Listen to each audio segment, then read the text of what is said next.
Hi, my name is John Guidetti. Hi, I'm Jordi Amat. Hi, I'm Pablo Machín. Hi, I'm Carlos Soler. Hi, I'm Shaq Moore, and this is LaLiga Lowdown. Hi everyone, welcome along. It is David Garrido here, and yes, this is your whistle-stop tour through the top division of Spanish football. All the action and reaction from the weekend gone by, done and dusted inside half an hour. This is the La Liga Lowdown MiniPod with Radio Stakhanov and broadcast on SiriusXM FC 157 in North America. On the way, Messi breaks yet more records, but learnings too for Ernesto Valverde. Here's Roman. It was a surprise to see Coutinho on the bench during the first half. He was subbed in for Semedo, who didn't have a bad game but doesn't partner up with Messi the same way Sergi Roberto does. Bale inspires Real Madrid to an opening day victory with an assist and a goal. Ewan was watching. Look, he's no Cristiano Ronaldo and he's not going to score 50 goals a season, but if he stays healthy and plays like he did against Getafe, then he could come pretty close. Paco was at Mestalla for Valencia against Atlético. Honours even and two great goals. Correa scored in the first half after a beautiful pass by Antoine Griezmann, but Rodrigo levelled the game with another excellent strike after juggling the ball with his chest. From the east to the northwest, Alex was at Balaidos to see Celta Espanyol, both with new bosses. Celta coach Antonio Mohamed was very pleased with some of his new signings, especially Fran Beltran, who according to the Celta boss was their best player. He was less impressed by Pione Sisto, who he says has to improve. And Betis beaten at the Benito Villamarín. And what about Sevilla's super Andre Silva-inspired start at Rayo Vallecano? Here's Chris. He's a clever signing for Pablo Machín, mainly because he's exactly that, clever. His movement is intelligent, and with Machín's emphasis on wide play, they need a front man that knows where and when to arrive. Plus, there's your three-word verdicts on Matchday 1 of La Liga. Well, we start with the champions. Barcelona can reflect on a testing, if satisfactory, start to their title defence. Only satisfactory because it took more than an hour for them to score against obdurate Alaves. Of course, it was Lionel Messi who broke the deadlock, and who else with the most cheeky of under-the-wall free kicks. He'd hit the bar with a previous effort and clipped the post shortly after that, so there was no World Cup hangover in evidence. His radar was well and truly on. It meant that he scored in 15 consecutive La Liga seasons, the only player ever to do that, and it was a landmark goal for Barca too. Their 6,000th in league football. Guess who got the 5,000th? Yeah, Messi too. Philippe Coutinho got a second, a jinking run from left to right into the area, and a rasping strike that Fernando Pacheco couldn't do anything about. And Messi finished it off in stoppage time, the calmest of left-foot finishes. But serious props here to Luis Suarez, playing him in from deep with a clip ball over the top. Seriously, Messi makes the fiendishly difficult look like child's play. Now, the scoreline was a little harsh on Alaves, who'd set up in a robust 4-5-1 with Pacheco excellent in goal. But surely for them, the performance is what they take out of this and back to the Basque Country. Well, let's chat to our new man in Barcelona, Roman de Arquer, to get the lowdown on what happened at the Camp Nou on Saturday night. First of all, Roman, we struggle on a weekly basis to find words to describe Leo Messi. He's peerless in the game right now, even at the age of 31. And of course now he's full-time captain, replacing Andres Iniesta. So how do you reckon he's evolving even now in his career? Well, it's surprising to see that the years go by, but Messi keeps delivering game after game. During the World Cup, we saw him struggle. But as soon as he's back with his Barcelona teammates, everything just changes radically. He just begins to shine again. Now he's the captain, and he showed us why with 2 goals. I think nobody in Barcelona has any doubts that he's capable of occupying the role Iniesta had until recently as captain. The team wasn't at its best in the first 45 minutes, but during half-time he said, enough, and he made sure the 3 points stayed at the Camp Nou. Valverde set him to play from the right, where he feels quite comfortable and has freedom to move towards the middle, where he can just get more creative, he can assist or just finish himself. But what we know for sure is that Messi is back on track. And what does coach Ernesto Valverde learn from this? Because they still struggle to break Alaves down. What do you make of Ousmane Dembele as well right now? And does Philippe Coutinho need to start going forward? Well, Ousmane is taking small steps, but he's definitely looking better with every game. His aim wasn't too sharp against Alaves, but he had the chances, which means he was at the right place at the right time. He's actually beginning to understand what his teammates and Valverde require from him on the pitch. Though it was a surprise to see Coutinho on the bench during the first half.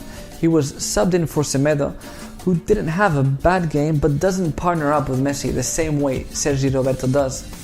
And the change certainly had an impact, a positive one, because Coutinho was very electric, he pushed forward and he managed to score a goal. Near the opponent box, it seems he can be a similar replacement to Iniesta because it's where he feels more comfortable. But what we still have to find out is whether he can be Iniesta when receiving the ball closer to the halfway line, which seems very complicated because Iniesta is obviously unique. But hopefully we'll get a better idea in the next few games. Cheers for that, Roman. Barcelona's first away game of the season is at the Estadio José Zorrilla as they face newly promoted Real Valladolid on Saturday. Real Madrid, meanwhile, got off to a good enough start, bouncing back from their UEFA Super Cup defeat in extra time to Atlético with a 2-0 victory at home to Getafe. A derby of sorts, and Julian Lopetegui left out some big names. Courtois, Varane, Casemiro, Modric, all on the bench against a side he knew would be feisty and physical. But Madrid were the dominant force. They created plenty of chances. A Gareth Bale header hitting the bar before he crossed for David Soria to punch, and not particularly cleanly, and a cushioned header from Dani Carvajal looped back over him for the opener. The second goal from Bale came just 6 minutes into the second half to snuff out any thoughts of a comeback from José Bordalas' side. Marco Asensio profiting from a Gené error to deliver the assist. Asensio himself hit the post with a fierce strike after that, but 2-0 it finished, job done. So let's chat to La Liga Lowdown's Ewan McTeer to delve a bit deeper. Ewan, how much did Gareth Bale thrive in the first league game of the post-Cristiano Ronaldo era? And who else made a good claim to try and nail down a starting spot under Lopetegui? Gareth Bale was everything he needed to be for this opening weekend. He was creator, provider, goal scorer and leader, setting up Dani Carvajal's opener and then scoring one for himself in the second half. Look, he's no Cristiano Ronaldo and he's not going to score 50 goals a season, but if he stays healthy and plays like he did against Getafe, then he could come pretty close. I found it interesting that he linked up so well with Marco Asensio and that these two players kept switching flanks and interchanging with Karim Benzema, like a real-life pre-Fimbles covering a ball game. Toni Kroos was excellent too, he completed 98% of his passes, but one other player who may have made a case for more game time was Nacho. As blasphemous as that sounds, considering Real Madrid already have Ramos and Varane, he was just so good. And Getafe were typical Getafe, putting men behind the ball, disrupting the game. I mean, it almost got them into Europe last season, but how far do you think that philosophy is likely to get them this campaign? Very far, potentially all the way to Gdansk, host city of the 2020 Europa League final. You heard it here first. Okay, I'm getting ahead of myself, but I am all in on Getafe because they've improved over the summer and, as you mentioned, they were already so close to Europa League qualification last campaign. They've kept coach José Bordalas, as well as important players like Jenny, Markel Bergara, Mauro Amrabari, Angel Rodriguez and Jorge Molina, while they've added talent in the form of pacey winger Ivan Alejo, reliable goalscorer Jaime Mata, and shot-stopper David Soria is a good player as well. I don't expect the physical style to change at all. I think the 4-4-2 will remain, and I think the 4-4-2 will remain very, very effective.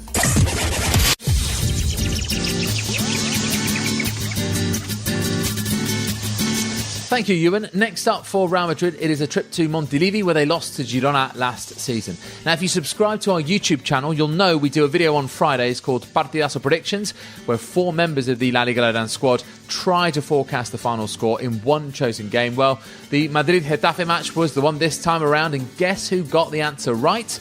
Yes, it was our favourite Madrid-based Scotsman, Ewan McTeer. Let's see if we can keep it up. New video coming on Friday, so simply go to www.youtube.com/C/La Liga Lowdown or put La Liga Lowdown into your search engine. Now, arguably, the fixture of Matchday 1 was the Monday night game at Mestalla as Valencia took on Atlético Madrid, the side who finished 4th and 3rd respectively last season. A very open and exciting game finished honours even in front of just over 45,000 who were thoroughly entertained, including our man in the Valencian community, Paco Polit, who was at Mestalla. Hi David, indeed Matchday 1 delivered a thriller in Mestalla with a hard-fought draw between both teams. Correa scored in the first half after a beautiful pass by Antoine Griezmann, but Rodrigo levelled the game with another excellent strike after juggling the ball with his chest. We could award one half to each team, with Valencia pressing much harder in the final stretch and Atleti physically tired after Wednesday's effort against Real Madrid. Marcelino, in fact, finished the game with Rodrigo, Gameiro and Batshuayi all three on top of the pitch, which sent a very ambitious message. Overall, 1-1, both teams left quite satisfied at the result, with a great atmosphere as always, and fans hoping that the transfer window will end with Rodrigo Moreno staying and Gonzalo Guedes landing back in Valencia once again. I think everyone does, right? I mean, we want him to stay. I think we're having hope to have him as a center striker. So let's hope for the best, and to have Guedes back too. That would be great. Oh, we're very hopeful this season. I think it's going to be good for us. It's our centenary year, and I like most of our signings, especially Kevin Gameiro and Batshuayi. What do you think that they can do in the team? I think they're going to score lots of goals, but I think we should keep Rodrigo on the team. That's very important for Valencia, right? Of course it is.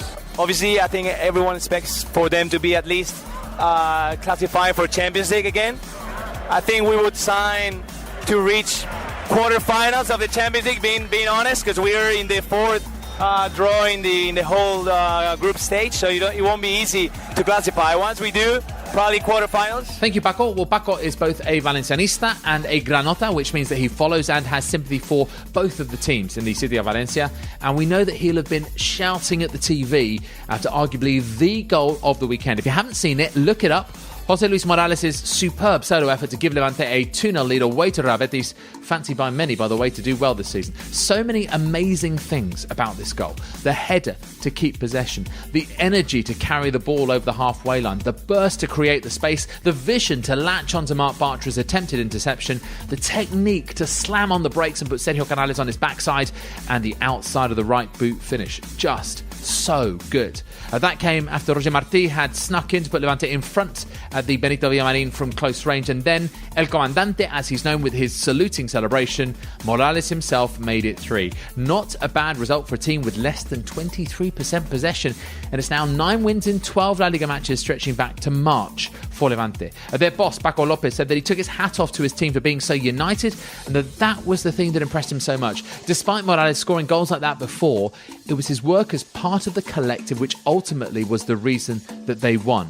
But what about Betis? Well, coach Quique Setién said they played with more authority than in the whole of pre-season, and it's not normal for a team to have 25 shots and not score, and that they hadn't had any luck, but that would come. Well, one of our exclusive interviews in the build-up to the season was with Betis keeper Joel Robles, who they signed from Everton this summer. You can watch it on our YouTube channel. So here is how. Go to youtube.com/C/La Liga Lowdown, or simply put La Liga Lowdown into your search engine. Well, Joel spoke to us at length, and he's also been impressed by the club's transfer business, signing the likes of other keeper Pau Lopez and midfielders Takashi Nui and Sergio Canales for free, and in particular, Sporting Vice President Lorenzo Serra Ferrer comes in for praise. I think he's really intelligent. He signed 3 players, really, really good players. No, it's easy in that market to take now 1 player or 3 and come to Everton because you have a lot of teams with money and you never know. But I think we have a very good team and we are ready to play the La Liga and fight for the top 6. Well, don't forget that is on the La Liga Lowdown YouTube channel. Check it out, as well as how Joel got on in our new feature, the penalty paddle game. There's plenty more to come, including focus on the European contenders and the relegation battle very shortly indeed.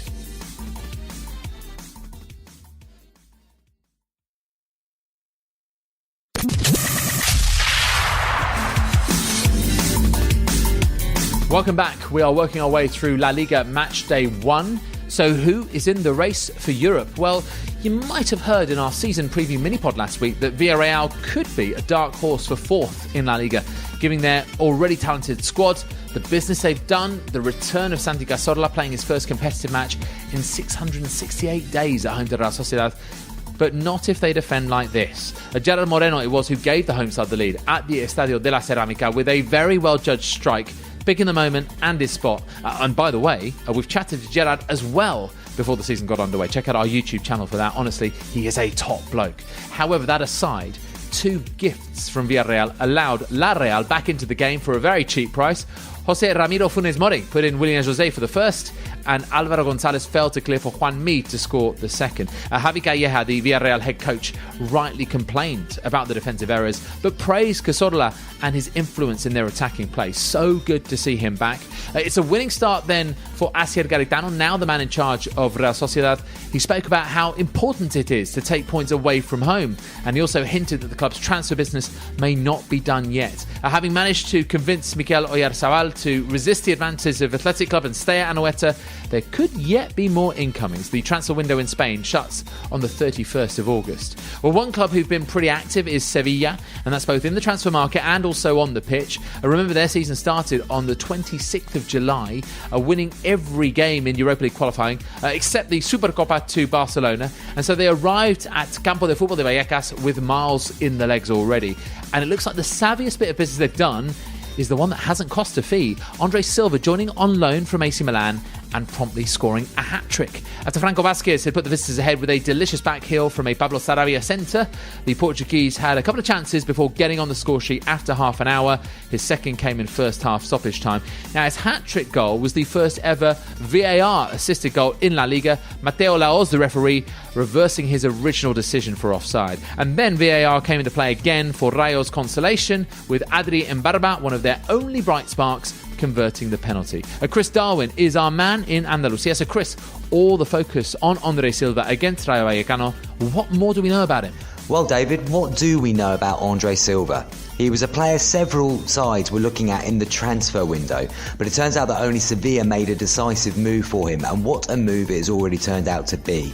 The 22-year-old has already scored more goals for Sevilla than he manages an entire time at AC Milan, and if the season stopped now, he'd end the season with more La Liga goals than me, you and Leo Messi combined.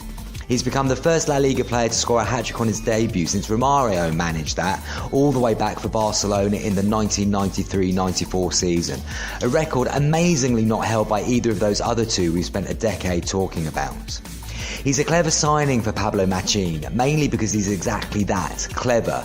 His movement is intelligent, and with Machin's emphasis on wide play, they need a frontman that knows where and when to arrive. And on Rayo, it looks like they might be entertaining to watch, but not necessarily watertight at the back. What was the main issue with their play overall? Well, Rayo have certainly nailed their pants to the flagpole already with this performance. They're going to play open, attacking football with minimal emphasis on the defensive side of the game, and that really might not be the best idea for them. The thing is, they did have the ball in the back of the net early on, although it was ruled out for offside. Had that stood, and with Rayo's initial attacking energy at the start of the game, who knows how the first half might have actually gone. The flame burned out quite quickly as they struggled to contain Sarabia and Escudero down the flanks, and Michel refused to adjust their game plan. Now, Michel, the Rayo head coach, has surely got to look at his approach before their next game, which is away to Atlético Madrid on Saturday. Cheers, Chris. So Rayo are one promoted team, but what about the others? Let's talk about Huesca. First timers in La Liga, tipped by so many to go straight back down, and yet they managed to come away from Ipurua, the only ground in Spain's top division, which is smaller than theirs, with all 3 points. It was a superb solo goal from Alex Gallar to give Huesca the lead, jinking from inside right into the box, pulling Eibar the defenders this way and that, before nutmegging Marko Dimitric with his shot. The second was a little fortuitous, with Gallar floating in a free kick, which Juan Hernandez tried to glance with his head, but he didn't make contact, so it went straight in. Eibar's consolation came from Gonzalo Escalante, turning home a driven centre from Ruben Peña, but the equaliser never arrived. So a memorable day for Huesca, and also for Alex Gallar, who just 5 seasons ago was in Tercera División, the Spanish 4th tier. He later tweeted that it was an unforgettable afternoon, and it's difficult on days like these not to look back and get emotional. Too right, Alex. Not that there was much emotion or really any action for Real Valladolid's return to La Liga at Montilivi against last season's first time as Girona. The away side came for a point, and they got it. This was the first game of the weekend on Friday night. It didn't set the world alight, especially as Valladolid were happy to just soak up the pressure. Keeper Jordi Messi was called into an early save from a free kick, but otherwise he saw the efforts of Ade Benitez and Cristian Suani go off target. Girona did want it more under new boss Eusebio Sacristan, turning back into a team who played with 4 at the back. There is more to come from Girona. It was a battle of 2 Argentine coaches in the Basque Country. Toto Berizzo taking charge of Athletic Club, Mauricio Pellegrino back in Spanish football with Leganés.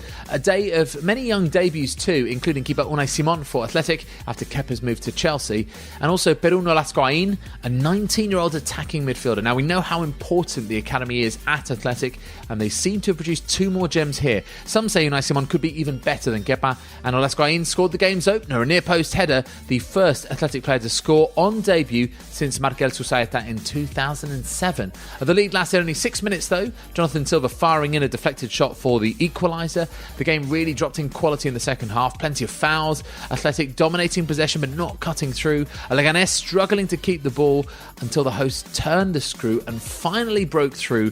Iker Muniain from close range in the 93rd minute. Final score 2-1 Athletic. Lega will feel hard done by, but if Pellegrino can do with them what he did with Alaves, they'll be absolutely fine. And now, whilst Athletic Club and Leganés both have new coaches, it's the same for Celta Vigo and Espanyol, who played out a 1-1 draw at Balaidos. Antonio Mohamed for Celta, Rubí for Los Pericos. The away side's opener from Mario Hermoso was very well taken, super chest control and a strike on the half volley that Diego Lopez couldn't keep out. But what a ball from Celta's Junior Alonso, making his debut at left-back to force the error from David Lopez and an own goal. And no, Iago Aspas, you didn't get the final touch. The ball was already over the line. Got to make sure, though. Probably a fair result. La Liga Lowdown's Alex Johnson was at Balaidos, and here are her full-time thoughts. First off, it's been extremely warm here in Vigo, more than 30 degrees Celsius for most of the match. They even needed to have 2 water breaks. Afterwards, Espanyol coach Rubí noted that even if he was happy with the overall performance, the heat had prevented his side from finding the right spark. The atmosphere was lively. A lot of Celta fans excited to have La Liga back, although one person who wasn't welcomed back with open arms is Borja Iglesias. He'd been in Celta's B team since 2013 and left this summer for Espanyol. So he was whistled when leaving the pitch, but it didn't seem to bother him, saying, "I defended the Celta shirt to death. Everyone has a right to their opinion, but I have a clear conscience." Celta coach Antonio Mohamed was very pleased with some of his new signings, especially Fran Beltran, who according to the Celta boss was their best player. He was less impressed by Bjorn Sister, who he says has to improve, and you could definitely say that Daniel Vaz was missed in that midfield. So Espanyol should be the happier team after this encounter. Cheers, Alex. We'll see how those two sides continue to shape under their new bosses. Don't forget, we've got another exclusive interview coming up this week, and we can now reveal that it is with an Espanyol player who did quite well at Balaidos over the weekend, midfielder Marc Roca. He's an academy graduate who made his debut in August 2016 and later that year signed a 6-year contract with the club. We've been speaking with Marc and playing the penalty paddle game as well. You can check it out on our YouTube channel.